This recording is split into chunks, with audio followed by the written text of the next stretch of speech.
Buonasera, è con vivo piacere che introduco il secondo webinar di questa serie dedicata ai pazienti con RLS,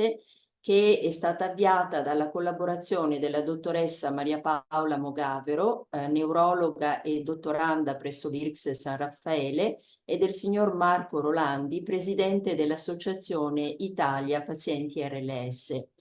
Come dicevo, è questo il secondo webinar e introduco qualcosa che so riscuoterà molto interesse sia per l'argomento che per le doti del relatore. In particolare si tratta del professor Mauro Manconi, professore di neurologia presso l'Università di Berna e direttore del Centro di Medicina del Sonno dell'Università di Lugano, che ha lavorato per molto tempo anche in Italia come ricercatore e presso vari istituti, e si è dedicato da sempre a un argomento molto interessante, che è quello della donna con RLS nelle diverse fasi della sua vita ormonale, e in particolare i suoi ultimi studi volgono alla gravidanza. E vi parlerà sicuramente di tutto quello che è legato alle varie comorbidità, ai rischi di malattia, ai problemi legati alla gravidanza e alla terapia dell'RLS in questa fase di vita, e sono sicura che riscuoterà un grande interesse. Vi avvio dunque con molto piacere alla presentazione. Ecco, buongiorno a tutti, grazie dell'invito da parte dell'Associazione Italiana Sindrome delle Gambe Senza Riposo. E oggi sono qui per parlarvi di una forma particolare di restless, che è quella associata alla gravidanza. Alcune delle diapositive saranno in inglese, ma piuttosto semplici, per questo mi scuso e inizio subito a entrare nell'argomento. Innanzitutto va ricordato che la gravidanza è un periodo particolare della donna, ovviamente, che ha una durata di circa 36 settimane, nella quale in genere i disturbi del sonno possono aumentare in prevalenza. Quindi c'è uno stretto legame tra la gravidanza e i disturbi del sonno, vale a dire che persone che hanno già un disturbo del sonno possono avere un peggioramento dello stesso durante la gravidanza, oppure durante la gravidanza possono comparire sintomi legati al sonno. Su questo la letteratura è abbastanza nutrita e ci dice più o meno che la metà delle donne in gravidanza riferisce di avere una qualità scarsa del sonno, circa il 30-40% ci riferisce invece di avere una forte sonnolenza durante la gravidanza, soprattutto nel primo trimestre,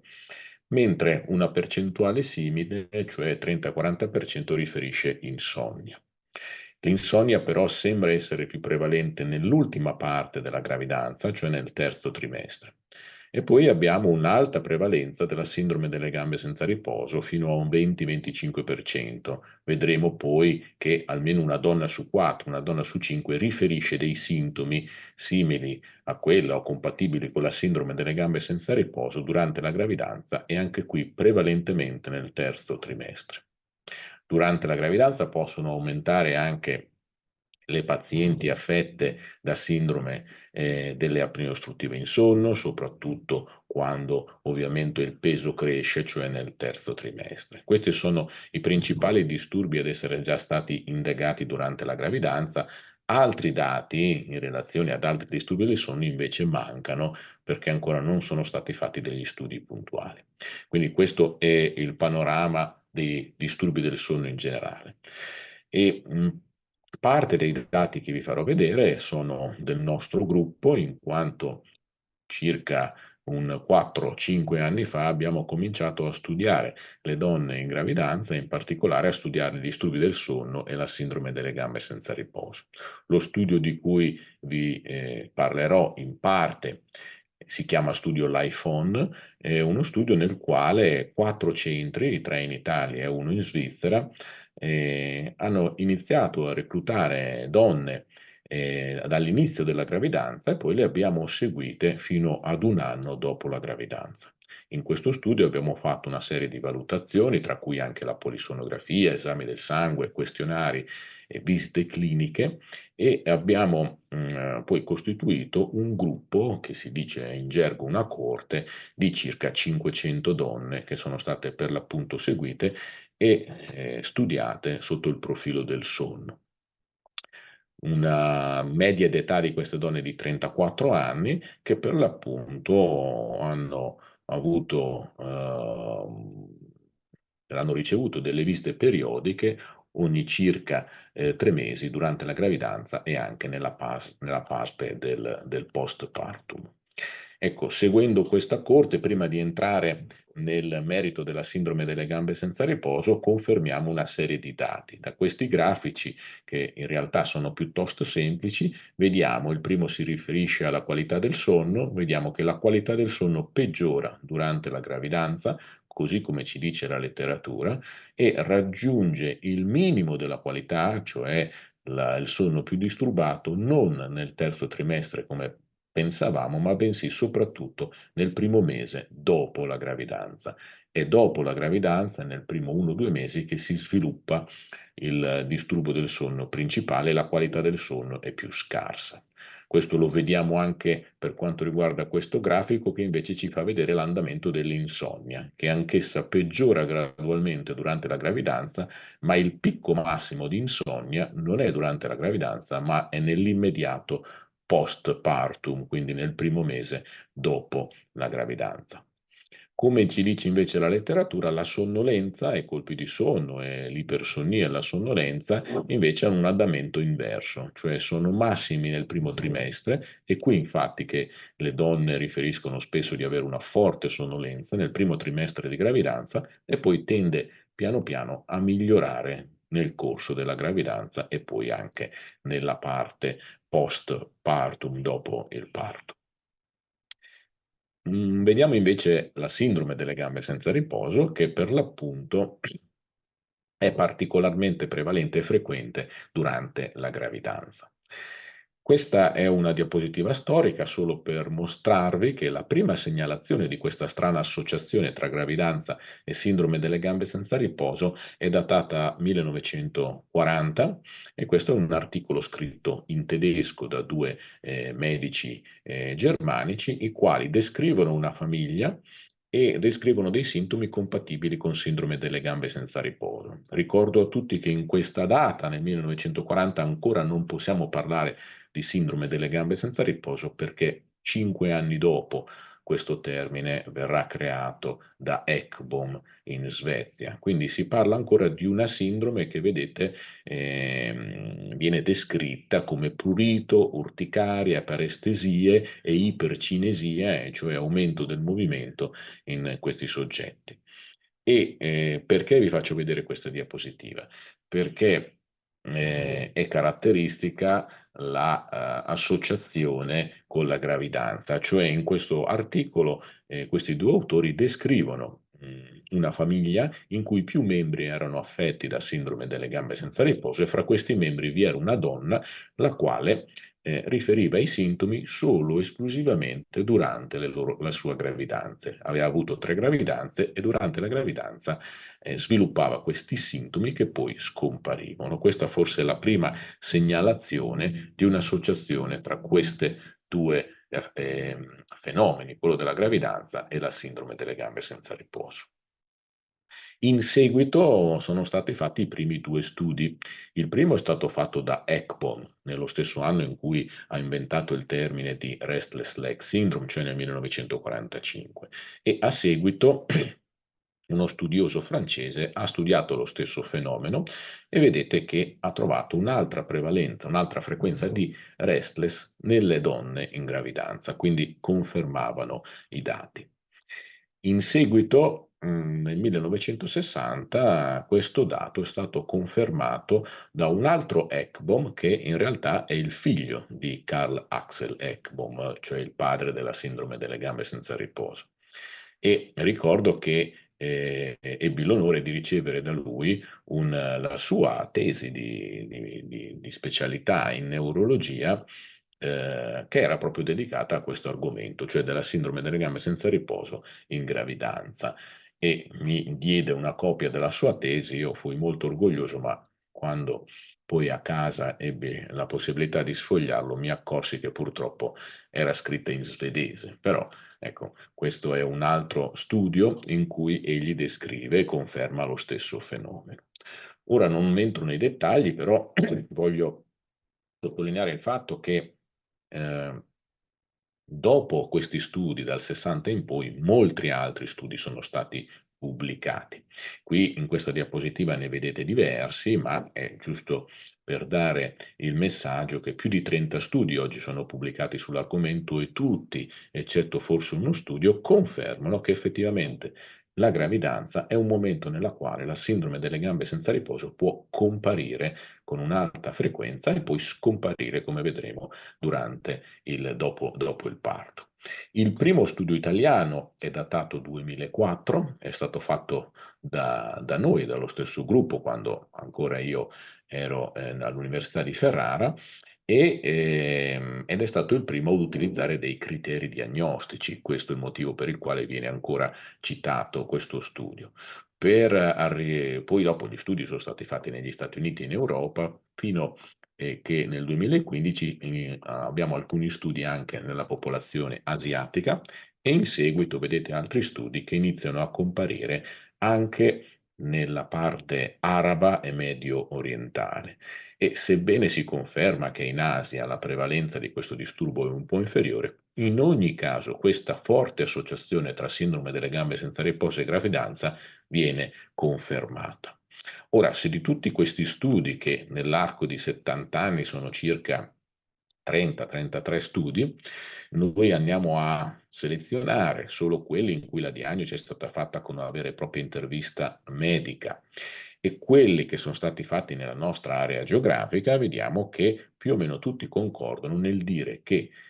nelle donne in gravidanza almeno una su 4, una su 5 riporta dei sintomi della sindrome delle gambe senza riposo. Questo fa sì che la prevalenza sia molto alta, circa 3, 4 fino a 5 volte superiore a quella della popolazione della stessa età e non in gravidanza, e cioè del 20-25% circa, cioè una prevalenza veramente alta. Cosa succede a questi sintomi durante la gravidanza? Vedete da questo grafico, in particolare dalla curva blu, che i sintomi della gravidanza e la prevalenza della gravidanza crescono durante la gravidanza e raggiungono un picco nel terzo trimestre. Il momento della gravidanza è questo, cioè al 9° mese, come vedete, e vedete che il numero delle donne affette da restless aumenta gradualmente e raggiunge il massimo picco qui durante il terzo trimestre.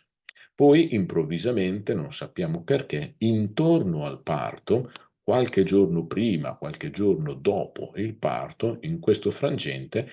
improvvisamente la sindrome cessa e i sintomi scompaiono e ritornano a livello base durante il periodo postpartum, cioè quello dell'allattamento o comunque del dopo il parto. Il motivo per il quale questo accade non lo sappiamo, ma è stato confermato anche dagli altri studi, cioè il massimo di prevalenza è proprio qui nel terzo trimestre. Vedete anche due curve, quella verde e quella rossa. Quella verde si riferisce alle persone, a quelle donne che avevano già una restless prima di entrare in gravidanza, che anche queste però aumentano e i sintomi peggiorano durante la gravidanza, mentre la curva rossa si riferisce alle donne che non avevano mai avuto questo disturbo in precedenza, nelle quali per la prima volta compaiono i sintomi durante la gravidanza col medesimo andamento, cioè massimo nel terzo trimestre. Un altro dato importante relativo al primo studio che feci, quello del 2004, queste donne studiate durante la gravidanza le abbiamo poi seguite negli anni seguenti post gravidanza, fino anche a 7-10 anni dopo la gravidanza. E di cosa ci siamo accorti? Ci siamo accorti che quelle donne che riferivano di aver avuto la restless durante la gravidanza, rispetto a quelle che non l'avevano avuto, avevano molte più probabilità di sviluppare una sindrome delle gambe senza riposo fuori dalla gravidanza nella loro vita. Cioè, in altre parole, quelle donne che hanno una restless durante la gravidanza hanno poi più chance di sviluppare in seguito una forma, chiamiamola primaria o idiopatica, di sindrome delle gambe senza riposo, come se fossero, in un certo senso, già geneticamente predisposte per poi sviluppare in seguito una sindrome delle gambe senza riposo. In altre parole, per farla più semplice, se abbiamo una donna che in gravidanza ha una restless, anche se poi la restless scompare dopo il parto, quella donna avrà più probabilità di sviluppare poi una forma di malattia in futuro. Non mi soffermo troppo sui movimenti periodici degli arti inferiori, sapete che circa l'80% dei pazienti con la restless presenta anche dei movimenti involontari periodici durante la notte. Noi abbiamo studiato anche questo fenomeno nelle nostre donne in gravidanza con una polisonografia e semplicemente per confermare il dato che nel secondo terzo trimestre abbiamo un'altra frequenza di movimenti periodici delle gambe che spesso si associa a una sindrome delle gambe senza riposo. Quindi siamo di fronte a una malattia simile a quella del soggetto adulto fuori della gravidanza, che si esprime però in maniera transitoria, in maniera acuta nel terzo trimestre di gravidanza in tutte le sue forme, sia nei sintomi sia nei movimenti periodici che sappiamo esistere nel sonno dei pazienti con questa sindrome.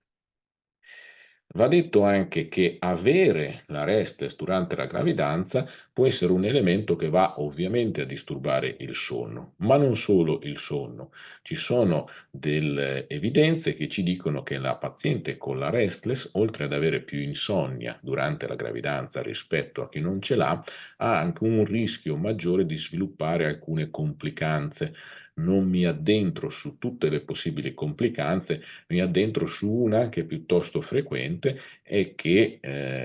in questo momento è uno degli elementi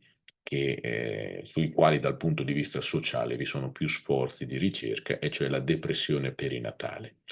Abbiamo già in parte pubblicato con gli amici svedesi, colleghi svedesi, ma anche con un altro gruppo, che le donne che hanno sindrome delle gambe senza riposo in gravidanza hanno più chance di sviluppare una depressione perinatale, motivo in più per osservare bene l'andamento di questi sintomi. Al di fuori del concetto di restless, voglio solo ricordare che vi sono altri studi, tra cui anche uno nostro, che mostrano che il cronotipo gufo, cioè le donne che hanno la tendenza ad andare a letto tardi, ad alzarsi tardi al mattino, hanno più chance di sviluppare la depressione perinatale. E che siccome quando compare la depressione perinatale in gravidanza abbiamo forti difficoltà perché non possiamo utilizzare i farmaci che possono essere dannosi per il feto, abbiamo recentemente pubblicato un lavoro che mostra che la depressione perinatale può essere affrontata con la luceterapia e che la luceterapia è efficace e priva di effetti collaterali importanti, quindi utilizzabile durante la gravidanza. Questo è un elemento al di fuori della sindrome delle gambe senza riposo che però mi piaceva sottolineare. Torniamo invece alla sindrome delle gambe senza riposo e della gravidanza. Una domanda essenziale è perché la gravidanza nel suo terzo trimestre rappresenta un fattore di rischio per l'emersione dei sintomi della sindrome delle gambe senza riposo.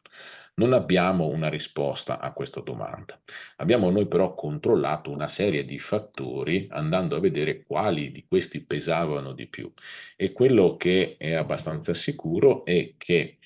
le donne che avevano già avuto una sindrome delle gambe senza riposo in passato, anche sporadicamente, avevano più chance di svilupparla. E il secondo dato che ci riporta nuovamente alla genetica è che le donne che avevano uno dei due genitori affetti da sindrome delle gambe senza riposo avevano almeno il doppio o 3 volte in più la possibilità di svilupparla durante la gravidanza.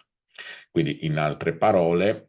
la predisposizione genetica a fare la restless durante la gravidanza probabilmente è un dato che dal punto di vista delle cause va approfondito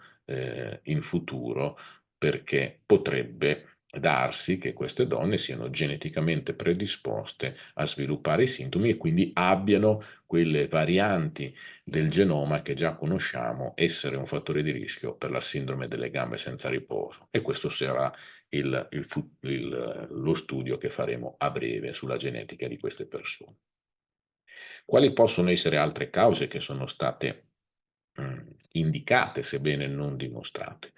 Una possibilità è che vi sia una relazione con il ferro. Sapete che il ferro ha una relazione con la sindrome delle gambe senza riposo, sebbene ancora in parte non del tutto delineata, e una delle ipotesi è che durante la gravidanza si sviluppi un deficit di ferro. Questa non è un'ipotesi, è una certezza, cioè durante la gravidanza vedete come la ferritina scende nelle donne e questo è un fenomeno ben noto, perché probabilmente il ferro viene utilizzato anche dal feto e poi si rialza piano piano. Quindi una delle ipotesi potrebbe essere che proprio nel terzo trimestre, dove il deficit di ferro è maggiore, questo possa essere un elemento che scatena i sintomi.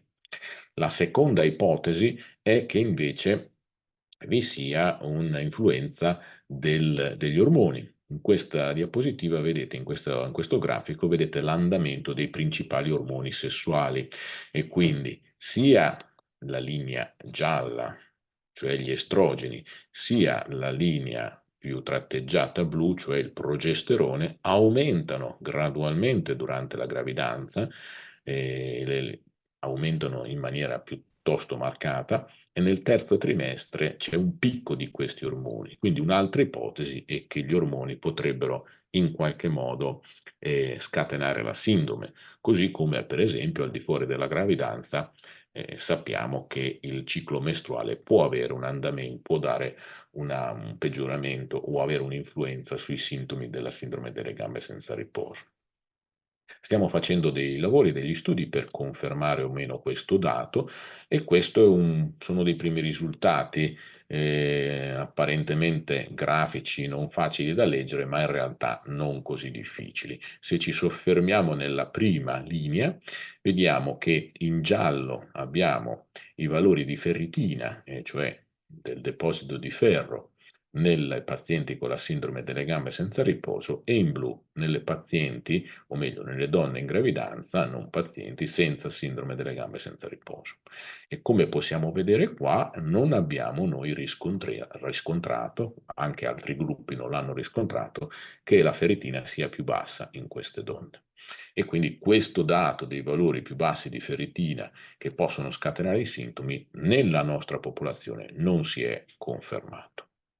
Per quanto riguarda gli ormoni, stessa cosa, vedete l'andamento a sinistra dell'estrogeno e a destra del progesterone. Quello che posso dirvi è che nel nostro gruppo non abbiamo notato dei valori alterati dell'estrogeno, cioè più alti nelle restless rispetto alle pazienti normali, mentre invece stiamo notando un valore che adesso necessita una conferma ulteriore, però di valore di progesterone maggiore nel terzo trimestre nei pazienti nelle donne con la sindrome delle gambe senza riposo rispetto alle donne gravide senza questo sintomo. Quindi il progesterone potrebbe giocare un ruolo e lo vedremo meglio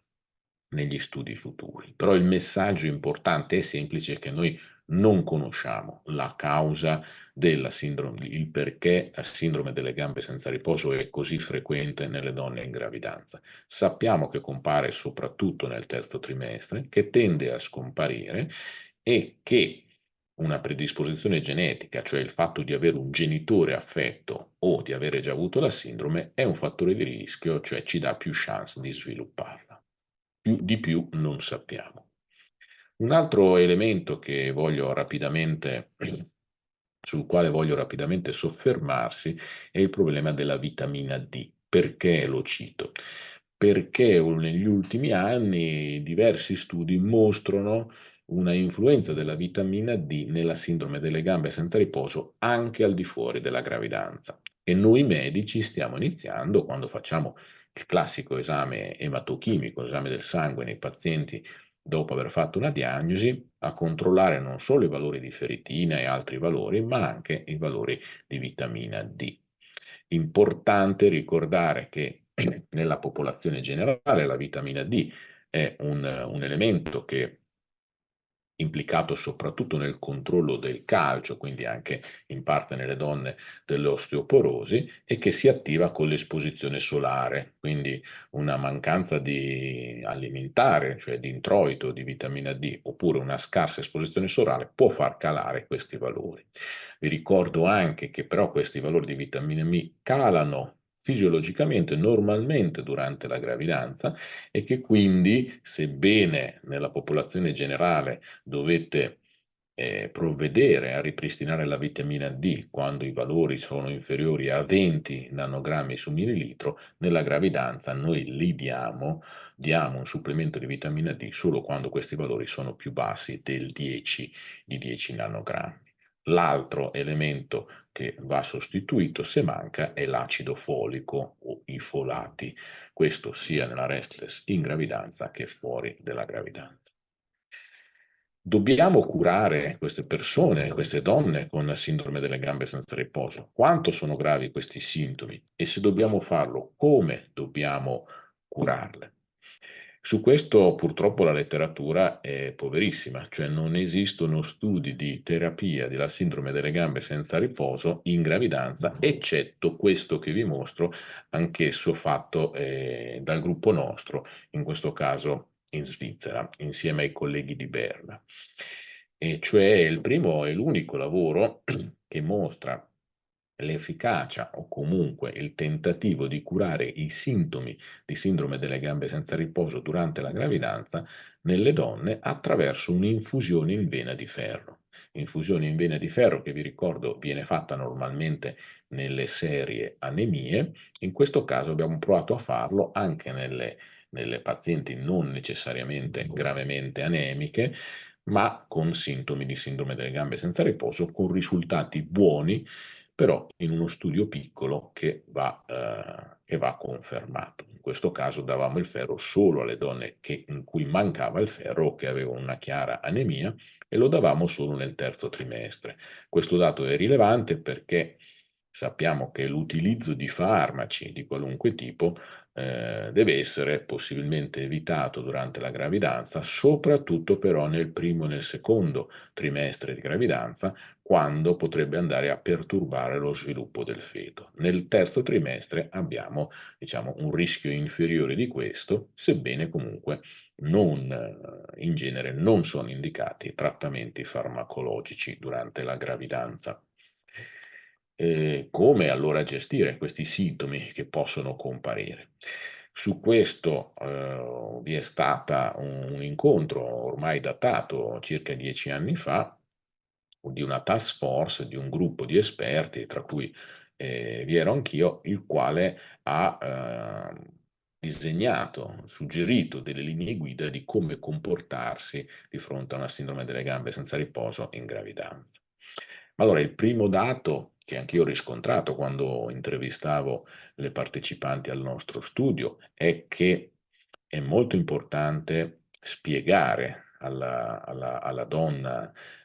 di che cosa le sta succedendo. Molto spesso la donna è intimorita di avere questi sintomi e che questi sintomi possono essere l'espressione di qualche cosa che non va in gravidanza. Quindi è bene spiegargli, dire alle donne che può comparire questo sintomo,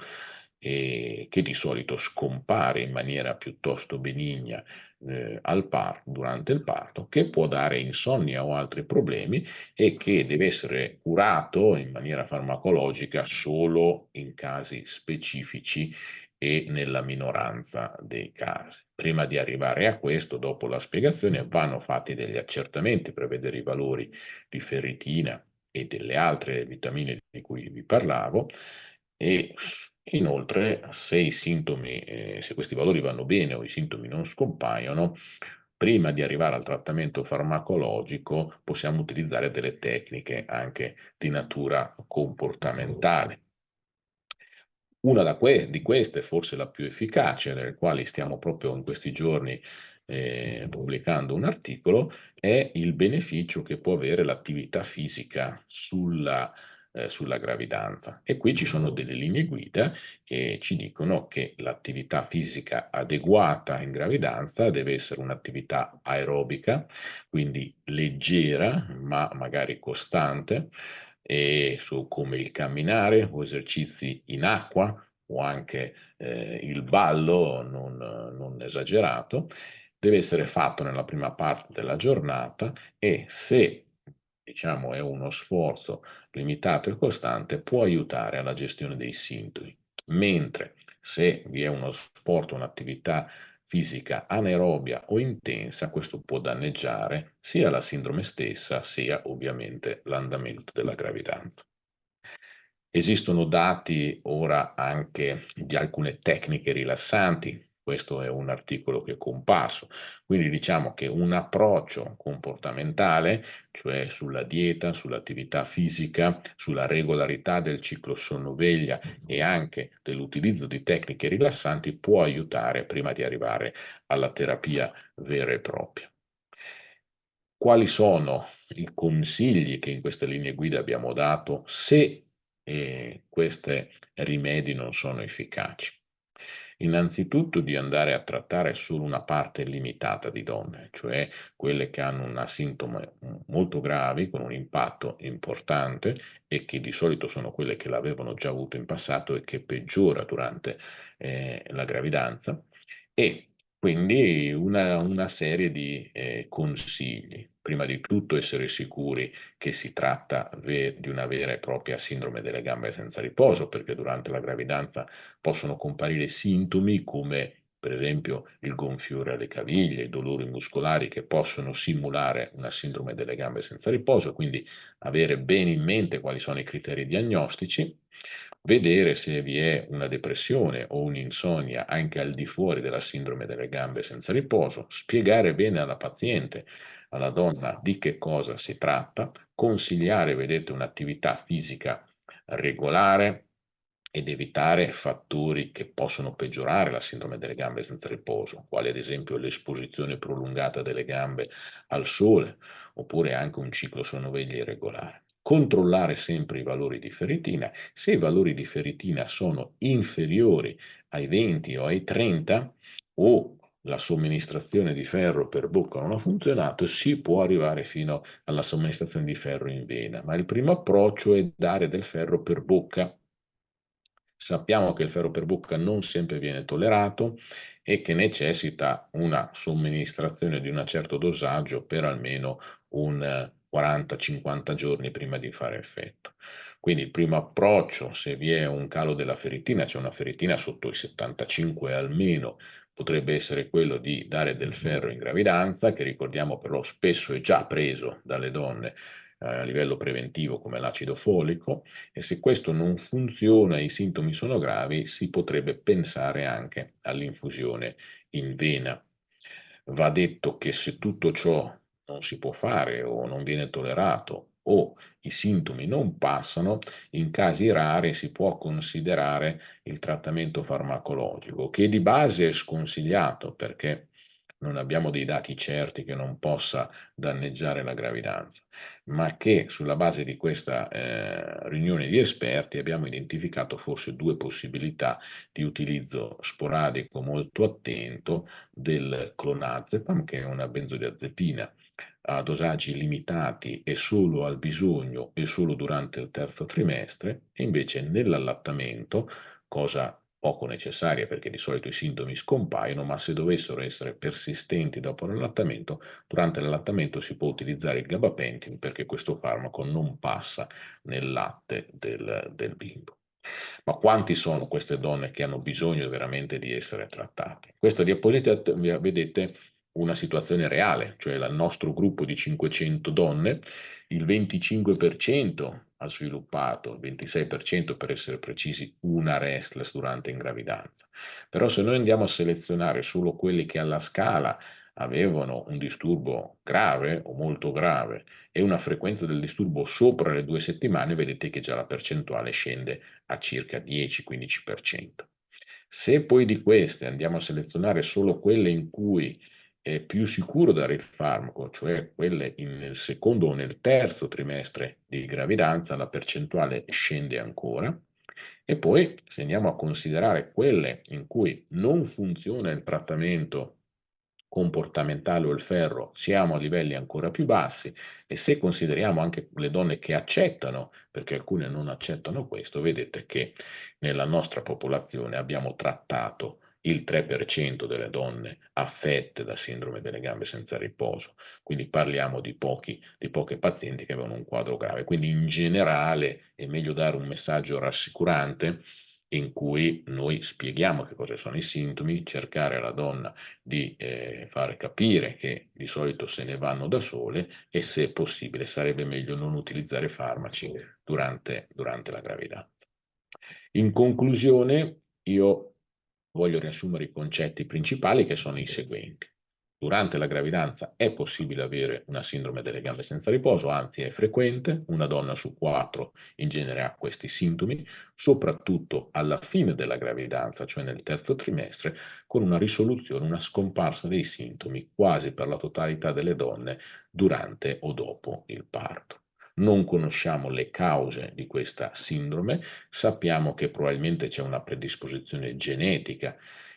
alla malattia stessa. Dobbiamo sempre controllare la ferritina e magari anche l'acido folico e la vitamina D. Solo una minoranza di queste donne merita un trattamento, e per il futuro questo tipo di sindrome delle gambe senza riposo, cioè questa forma particolare che si manifesta in gravidanza, potrebbe essere un ottimo modello di studio. Perché? Perché qui abbiamo la resta solo per un periodo limitato di tempo, non abbiamo l'effetto confusivo del sesso, perché ovviamente la gravidanza è solo nelle donne, abbiamo in genere soggetti sani, quindi senza altre malattie, donne giovani, sane, e quindi questo potrebbe essere un modello di studio per capire meglio la malattia, sul quale alcuni gruppi come il nostro ci stiamo soffermando meglio. E nel futuro i prossimi studi che abbiamo già iniziato ad effettuare sono quelli di controllare la genetica di queste donne e poi i valori ormonali e di ferro, per cercare di capire se hanno un'influenza in questa sindrome. Io ho terminato, vi ringrazio per l'attenzione e del piacere di essere stati con voi, anche sebbene in modalità virtuale. Spero che ci si possa vedere in futuro in modalità in presenza. Ringrazio tutto il mio gruppo, che vedete ormai un po' nutrito, di Lugano, e ricordandovi comunque che il modo migliore per contribuire a capire la sindrome è anche quella di essere interessati e partecipare ai trial clinici sulla sindrome delle gambe senza riposo, perché questi danno un contributo essenziale alla malattia. Grazie ancora per la vostra attenzione e buona giornata. Sono sicura che, a conclusione di questo webinar molto interessante, certamente per tutti voi, ma anche per noi specialisti, avrete apprezzato le doti e quanto vi dicevo del professor Mauro Manconi, che so già sarà disponibile a rispondere nel tempo a eventuali quesiti, e sono sicura che lo seguirete nel tempo in queste ricerche che vanno avanti e che sono sicuramente molto promettenti. Grazie Mauro.